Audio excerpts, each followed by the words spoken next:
Всем привет! Вы на канале Готовим с Оксаной Пашко. Сегодня приготовим яркий торт, украшенный разными сладостями, которые очень нравятся деткам. Воздушный маковый бисквит, легкий сливочный крем и приятная кислинка лимонного курда никого не оставят равнодушными. Подписывайтесь на мой канал и узнавайте еще больше вкусных и простых рецептов. Начнем с приготовления макового бисквита для торта. 6 яиц разделяем на желток и белок. В белки добавляем щепотку соли и начинаем взбивать миксером. Когда белки немного взобьются, добавляем в них небольшими порциями 120 грамм сахара. Взбиваем белки с сахаром несколько минут до крепкой устойчивой пены. Правильно взбитые белки – это гарантия того, что бисквит получится нежным и воздушным без соды и разрыхлителя.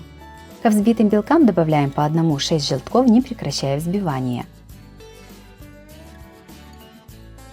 Взбиваем недолго до однородности. В эту смесь добавляем 120 грамм обязательно просеянной муки и 100 грамм мака. Все аккуратно и недолго перемешиваем лопаткой, чтобы тесто осталось воздушным.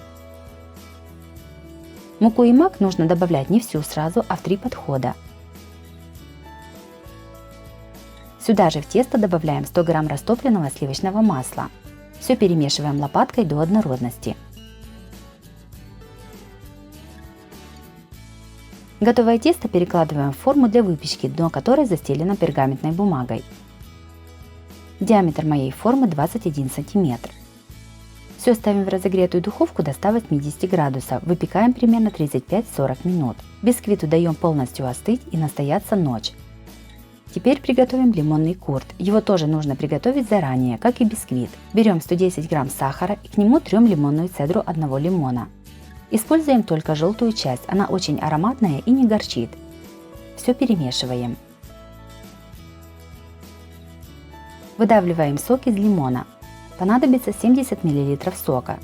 Чтобы выдавить такое количество сока, нужно взять 1 или 1,5 лимона, зависит от размера. Лимонный сок процеживаем через сито. Берем сотейник и кладем в него 1 желток и 1 яйцо. Насыпаем подготовленный сахар с лимонной цедрой. И добавляем 5 грамм крахмала. Я использую кукурузный, но также можно взять и картофельный. Сюда же наливаем лимонный сок. Все перемешиваем и ставим на огонь. Варим смесь, постоянно перемешивая на небольшом огне. Когда все закипит и появятся пузырьки, снимаем сотейник с огня. В еще горячую лимонную смесь добавляем 70 грамм сливочного масла. Перемешиваем до полного растворения масла. Приготовленный лимонный курд процеживаем через сито в миску, чтобы избавиться от всех комочков, которые образовались во время варки. Сверху все накрываем пищевой пленкой в контакт, чтобы не образовалась пленочка. Сначала оставляем охлаждаться на столе, а затем ставим лимонный курд в холодильник на целую ночь. Прошла ночь, лимонный курд остыл и стабилизировался.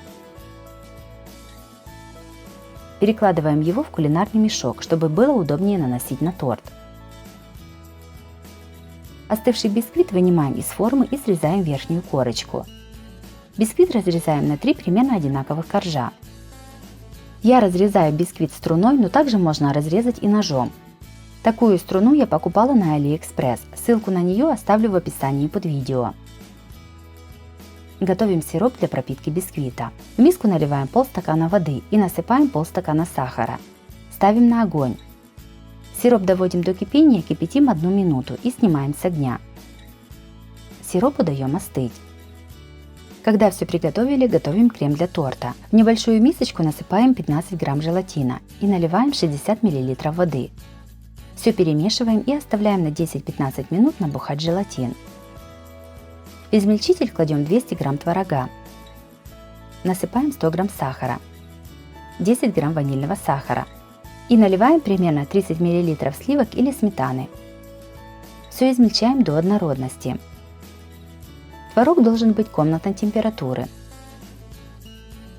В чистую и сухую миску наливаем 300 мл холодных сливок. Начинаем взбивать сливки на низкой скорости миксера, постепенно увеличивая ее до максимальной. Во время взбивания в сливки небольшими порциями насыпаем 80 грамм сахара. Сливки должны быть жирностью не менее 30%. Во взбитые сливки добавляем измельченный творог. Перемешиваем до однородности. Желатин уже набух. Растапливаем его в микроволновке. Греем 10-15 секунд, выключаем и перемешиваем. Так повторяем 3-4 раза. Желатин разогреваем примерно до 50-60 градусов. Он должен быть горячим. Растопленный желатин постепенно вливаем в крем в 2-3 подхода и взбиваем миксером. Торт начинаем собирать сразу же, иначе крем застынет еще в миске. Ставим кулинарное кольцо. На дно кладем первый корж. Между кольцом и бисквитом ставим ацетатную пленку. Сжимаем кольцо до размера бисквита. Бисквит обильно пропитываем сахарным сиропом. На середину бисквита наносим половину лимонного курда. Формируем из него круг, примерно 2 см от края оставляем незаполненными. Сливочный крем начинаем выкладывать сначала по незаполненному краю торта, а затем крем наносим на лимонный курд.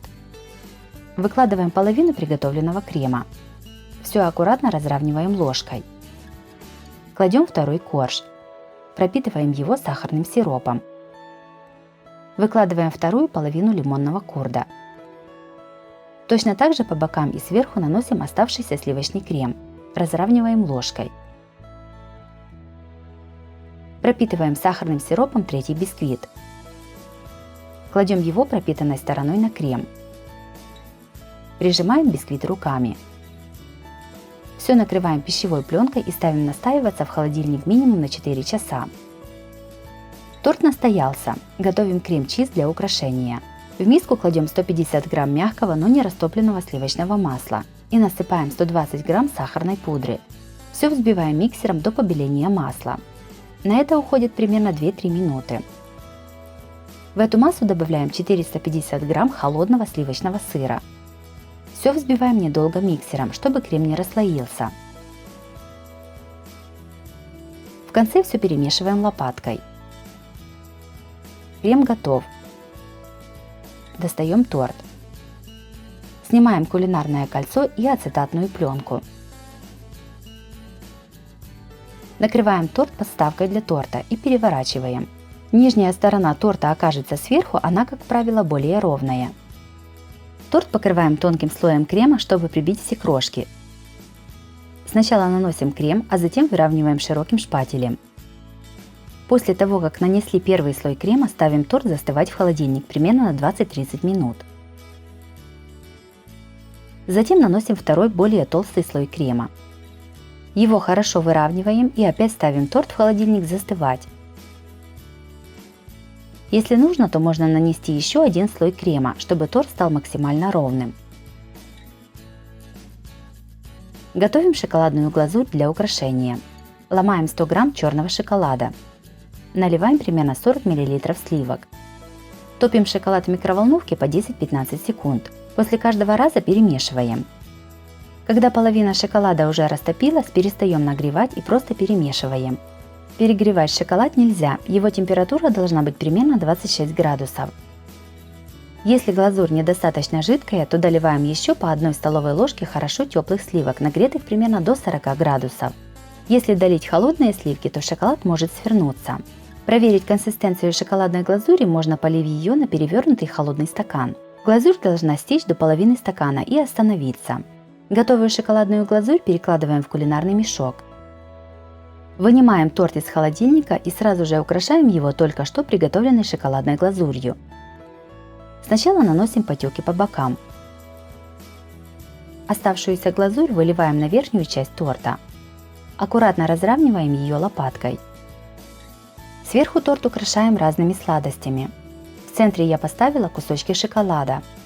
Вокруг разложила кусочки мармелада. Печенье мини-орео. Нарезанный кусочками сникерс. Попкорн в карамели. Жевательный зефир. Разноцветные желейные конфеты и M&M's. Еще больше разных вкусных тортов смотрите у меня на канале по ссылке на экране или в описании под видео.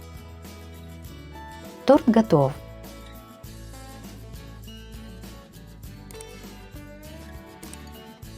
Торт получился красивым и очень вкусным. Внутри воздушный маковый бисквит и нежный сливочный крем, сладость которых разбавлена приятной кислинкой и ароматом лимона. Такой торт очень понравится всем любителям лимонной выпечки. Украшения для торта можно сделать по своему вкусу. Если вам понравился рецепт этого торта, то обязательно ставьте лайк и пишите комментарии. Подписывайтесь на мой канал, чтобы не пропустить новые видео. С вами была Оксана Пашко. Готовьте вкусно, готовьте с удовольствием.